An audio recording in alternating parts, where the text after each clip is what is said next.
are not collecting the information of spies. We are not collecting the information of terrorists. We are collecting all American citizens' records all of the time.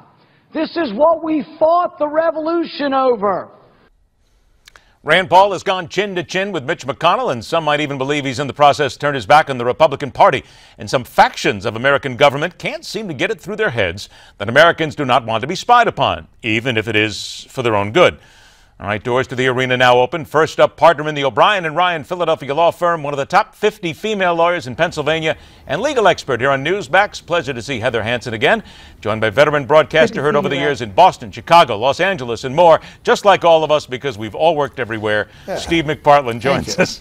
You keep pointing out that I can't hold down a job every time I'm here. I'm sorry to do it, Steve. Next time I'll just say. Thank you so much. I really appreciate it. It's very nice of you. Next time I'll just say he has one job and that's it. He just appears here. That's all it is. Heather, let's get down to this whole thing about the Patriot Act, the Freedom Act, back and forth. I mean, Americans right now, their heads are spinning over this because we want to be safe, but the Fourth Amendment is there. The government and the NSA says we have to look at everybody as a potential terrorist because we don't know where they're coming from at this point. So how do you draw some sort of a line here and be able to make it work for everybody legally?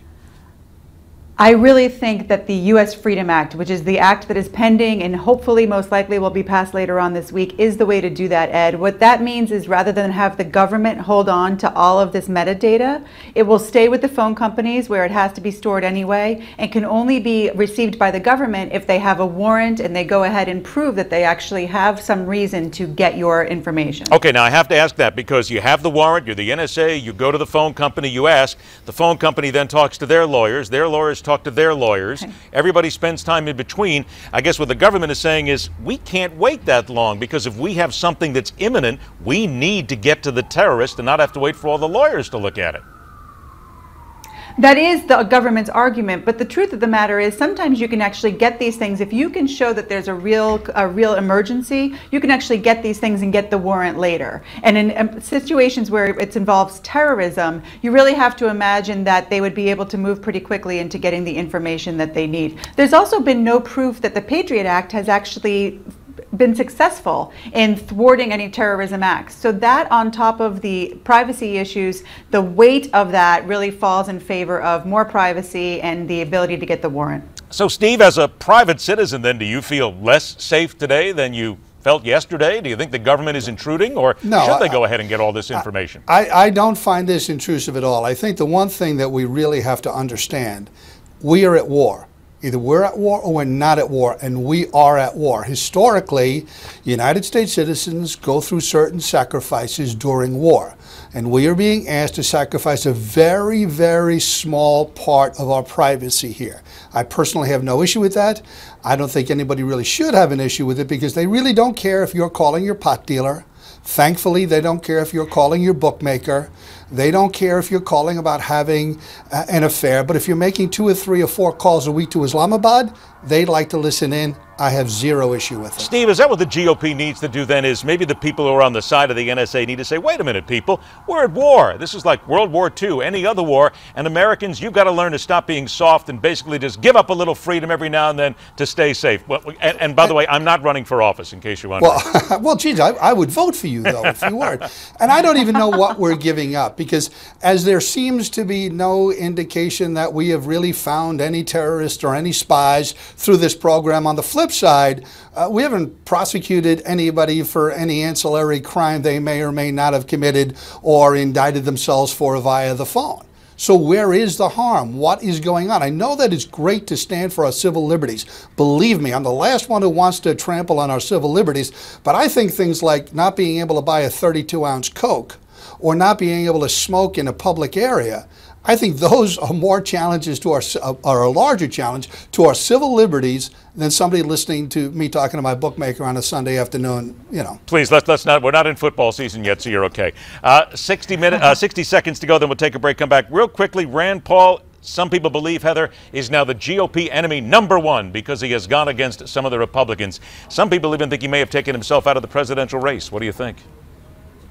I do think that he's really set himself up for a fall. I think, in addition to the problem he's having with the Republican Party, he's really made this whole argument about him. When he's telling people to take selfies, watching themselves, watching him argue, when he's talking about the fact that, people want him to fail. This is not about Rand Paul. This is about major discussions that people have with regards to privacy versus safety. And when he brings it back to himself and his campaign, it's really distasteful, and I don't think it's going to serve him well. 20 seconds to you, Steve. I agree with Heather. However, I think the GOP would make a huge mistake in marginalizing Rand Paul. He's one of the few candidates who's actually broken through to the younger voters as well as to some ethnic voters. And not only that, but you have to remember, too, Rand Paul speaks to a certain part of the electorate out there. It's a little bit younger, so you don't want to get them upset just yet. We have a long way to go. And we also do here, because we're going to take a break, come back. Heather Hansen, Steve McPartlin will return. And when we do, another Republican in the race, and police shootings are up across America. Some people are calling this the Ferguson effect. That and more right here on MidPoint.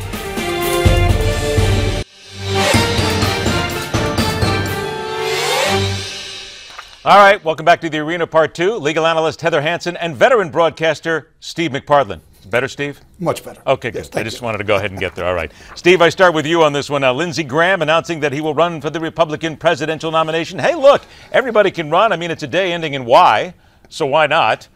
But does Lindsey Graham have any real chance? I don't know. I guess anybody in there has a chance. I mean, there's so many. I can't possibly pick the temperature. I would like to say, I'll answer your question. No, I don't think he has a chance, because I think that for the most part we're sick and tired of the same old faces, and I think unfortunately Senator Graham has one of those same old faces. And I think that, and considering that he's also been one of the Muppets up in the box next to John McCain for all these years, hasn't helped him. I think we're going to go for a fresh face who isn't going to be a first-time senator.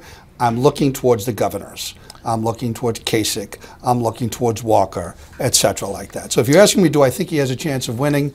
No, but at this point, who the heck could possibly tell? Have to figure out which one of the Muppets he was up in the box. One of the grumpy old men up there. There you go. Get off my lawn. It's worth saying that Lindsey Graham certainly has a voice. He wants to get it in here. But look, we're only going to have 10 people up there who are going to be for the debate anyway. And you would have to guess that Lindsey Graham right now, if you don't make it, that's going to be your first indication.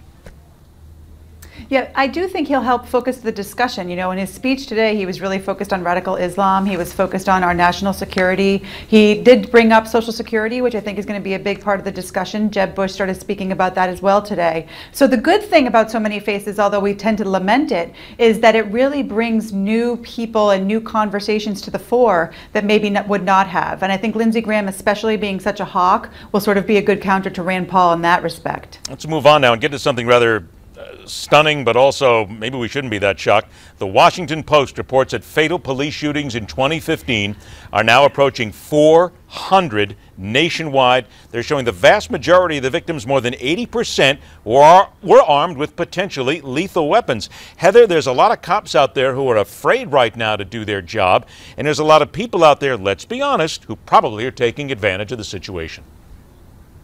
No doubt about it. And it's, those statistics sound shocking, and yet it's really, these are the Washington Post statistics. The FBI has tried to keep similar statistics and has been unable to. So we really don't know what an increase that actually is. But the truth is, you're right. After what happened in Maryland, after what's happened in Ferguson, there's a real problem with the police feeling like they are unable and unsupported in doing their job. And that needs to change in order for us to get back on track and figure out how we're going to do some real criminal justice reform. So, Steve, how are we going to change that? Because the police departments will say, and some of the reformers will say, well, the cops have to get out into the community. That's going to be the answer. Seems to me like we need a lot more than that. We do need a lot more than that. And whenever I look at the crime statistics, I think the real answer is education and jobs. That's the real answer. It's not so much the police participation, because every police department in the nation has an outreach program within the department. But it's the issue there is, where are these people being shot? Where are they being arrested? Oddly enough, there were more white shootings and killings than there were African American or Hispanic or other ethnicity killings, according to the Washington Post article. But I think the real operative statistic here is that 80% of those people were armed or doing something that was putting the police officer in danger. And we have to keep understanding that is a dangerous job. It is a high-stress job, and it's done by human beings who are always going to react to defend themselves first. Okay, now here comes an interesting addendum to that, if you will. New York City, there was a surge in murders there. I remember for a time when New York City was one of the safest places in the world to be. But now the murder rate is rising. People are actually saying, bring back stop and frisk. You've got people saying, please, Mayor de Blasio, it dropped the crime rate. It seems as if the citizenry, Steve, is actually coming out and saying, hey, we had something right here for a change. Let's get back to it. Well, I think we get back into the civil liberties discussion we were having with Rand Paul. That's right. People are willing to step away from their civil liberties a bit if it is going to keep them safe. And stop and frisk in New York City under the previous administration and the previous police commissioners worked. It was very effective. I'm sorry if people are offended by it. Too bad. Here we go, Heather. It's that whole civil liberties discussion. Once again, we're back and forth. But when you've got 133 murders between the 1st of January and May 30th this year, that's up almost 18%. That's frightening for a city like New York. Well, but the thing is, stop and frisk worked, but the judges have held it unconstitutional. So here's the problem. We've got to find ways on both issues to target our investigations a little bit more. In the article you cited today in the New York Post, they talked about wanting targeted stop and frisk. And I think the same holds true when you're talking about collection of metadata. There's got to be a way to better identify those people who you feel are suspect in either instance, and then go on and perhaps be doing the stop and frisk or getting into their metadata. So there's got to be a balance, and we've got to find a way to do that balance. And that's the thing the politicians and everybody needs to focus on right now is let's talk about the balance and not talk about what was, because we have to go forward. Heather Hansen, Steve McPartlin, always a pleasure to have you both on the show. Thanks for joining us. We'll see you again soon. Thanks, Ed. All right, everybody. When we come back, telling it like it is, a special presentation and talking about a different kind of criminal we need your help in finding every single day.